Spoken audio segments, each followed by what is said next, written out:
Salam dalam kasih bagi Bapak Ibu, saudara-saudari yang dikasihi Tuhan. Mari kita sebelum membaca dan merenungkan firman Tuhan, kita satu hati kita berdoa. Kami menyiapkan hati kami Tuhan sepenuhnya untuk mendengarkan, membaca firman-Mu. Kiranya Roh Allah menolong kami, melingkupi kami agar kami mampu memahami segala sesuatunya dengan baik, dan kami juga digerakkan untuk melakukannya.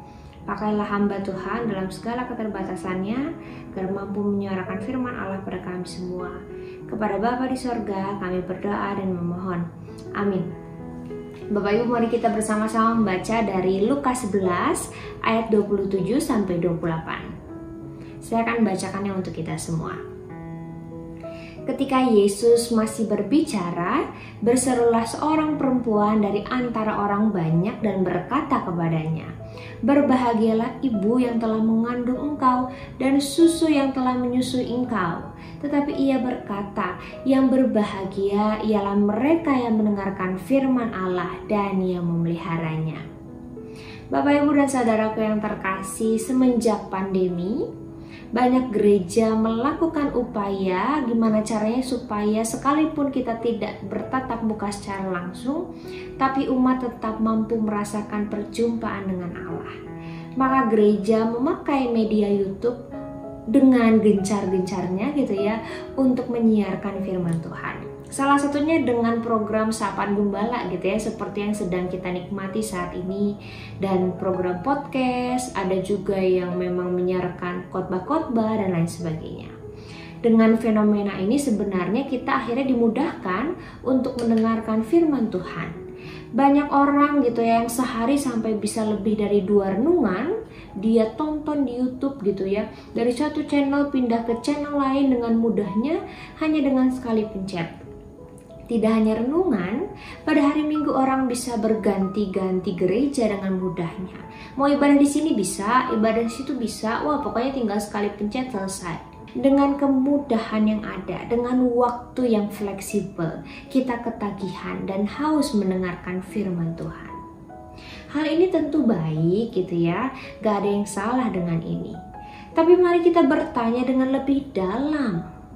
Pertanyaannya, apakah sebanyak itu juga aku melakukan firman Tuhan? Atau jangan-jangan aku hanya ketagihan nonton gitu ya, aku tagihan mendengarkan firman Tuhan, aku haus mendengarkan firman Tuhan, tapi sampai aku lupa melakukannya. Bapak, Ibu, dan saudara yang dikasihi Tuhan, Yesus sendiri dalam bacaan kita hari ini dengan jelas mengatakan, yang berbahagia ialah mereka yang mendengarkan firman Allah dan yang memeliharanya. Kita diminta bukan sekadar mendengarkan firman Allah, tapi juga memeliharanya. Memelihara artinya kita mengusahakan, kita mengupayakan, kita mematuhi. Itu artinya ada tindakan konkret dari kita untuk melakukan firman itu. Dan di sini Yesus mau mengajarkan kita bahwa mendengarkan dan melakukan firman itu adalah 2 hal yang harusnya berjalan seiringan. Sebab kalau kita kebanyakan mendengar tapi tidak melakukannya, maka kita bisa jatuh pada kesia-siaan. Seperti yang disampaikan surat Yakobus gitu ya, jika iman itu tidak disertai perbuatan, maka iman itu pada hakikatnya adalah mati. Untuk itu Bapak Ibu, mari kita berefleksi. Selama ini sudahkah aku menjadi pelaku firman Tuhan? Tiap kali aku mendengarkan khotbah, tiap kali aku mendengarkan sapaan gembala, tiap kali aku membaca renungan, membaca Alkitab, membaca wasiat dan lain sebagainya, sudahkah aku mengupayakan untuk melakukan apa yang aku dengar itu?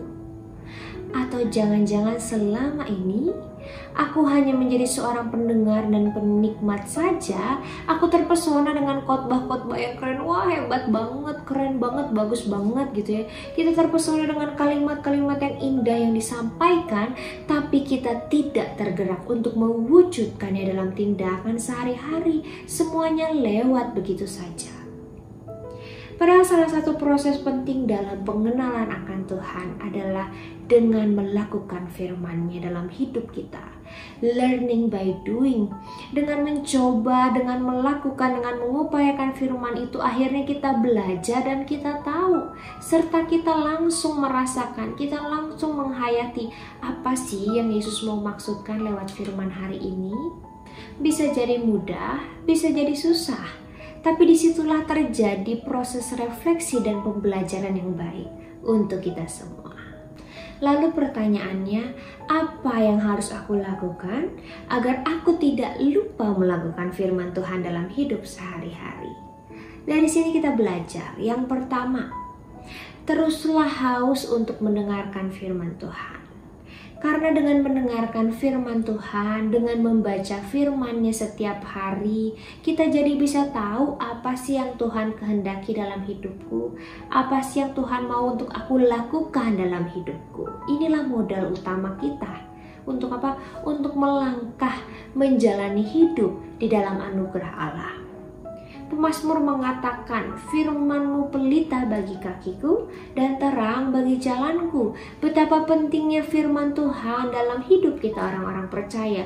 Untuk itu jangan pernah berhenti mendengarkan firman Tuhan. Tetaplah haus mendengarkannya setiap hari. Itu yang pertama. Yang kedua, tapi jangan berhenti di mendengarkan doang dong gitu ya. Hauslah terus untuk melakukannya. Hauslah terus untuk mempraktekannya. Setiap kali kita mendengarkan, lakukan saat hening setelahnya. Lakukan jeda sesaat gitu ya. Jangan habis nonton satu klik langsung pindah ke yang lain, langsung pindah ke yang lain. Jangan kayak gitu. Selesai, kita refleksikan, kita renungkan, kita buat ini menjadi hal yang baik. Kita tanya sama diri kita, udah belum ya aku melakukan ini? Kalau belum, ayo aku harus berkomitmen hari ini aku mau melakukannya. Kalau sudah, ya teruslah lakukan, lanjutkan itu, peliharalah itu setiap hari. Misalnya, saat kita mendengarkan khotbah tentang mengasihi, mari kita tanya, sudah belum ya aku mengasihi sesamaku? Sudah belum ya aku hadir bagi mereka? Kalau ada orang susah langsung kita tolong. Kalau ada orang butuhkan langsung kita ulurkan tangan. Itulah wujud nyata konkret dari mendengarkan firman Tuhan. Bukan sekedar mendengarnya tapi juga melakukannya, mempraktekannya. Contoh lainnya, kalau kita dengar khotbah tentang jangan khawatir gitu ya. Kita tanya, selama ini aku khawatir nggak ya orangnya? Sudah belum ya aku melakukan firman ini? Atau jangan-jangan aku selalu larut dalam kekhawatiran? Untuk itu kita bilang, hari ini aku mau berkomitmen, aku harus coba supaya aku tidak khawatir lagi. Kalau aku berjumpa dengan pergumulan, aku mau percaya sepenuhnya pada janji Tuhan ketimbang mengandalkan kekuatanku sendiri. Ada begitu banyak contoh lainnya. Jangan ditunda. Setelah kita mendengarkan firman Tuhan, langsung kita lakukan hari itu juga. Itu yang kedua. Dan yang ketiga, setelah kita berkomitmen, kita berdoa, minta tolong Roh Kudus. Supaya apa? Supaya kita yang lemah ini dimampukan untuk melakukan firman-Nya, mempraktikkan firman-Nya dalam hidup sehari-hari. Sebab tanpanya kita bukanlah apa-apa. Bapak, Ibu, dan saudara yang dikasihi Tuhan, jadi pertanyaannya mau nggak gitu ya? Mau nggak kita menjadi para pelaku firman Tuhan? Kalau mau, mari kita sama-sama berjuang untuk menjadi para pelaku firman Tuhan yang sejati, yang tidak hanya haus mendengarkan firman-Nya, tapi juga haus memelihara dan melakukannya. Roh Kudus menolong kita semua. Amin. Mari kita berdoa. Tuhan yang baik, terima kasih firman-Mu hari ini mengingatkan kami semua untuk sama-sama menjadi pelaku firman Tuhan. Ampuni Tuhan kalau selama ini kami hanya menjadi penikmat, kami hanya menjadi pendengar firman-Mu dan terhenti sampai di situ.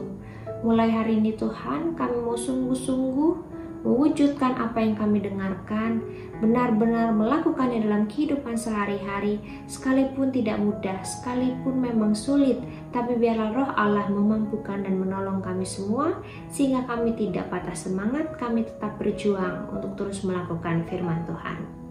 Terima kasih Bapa, ke dalam tangan Tuhan kami menyerahkan hidup kami. Dalam Kristus kami berdoa. Amin.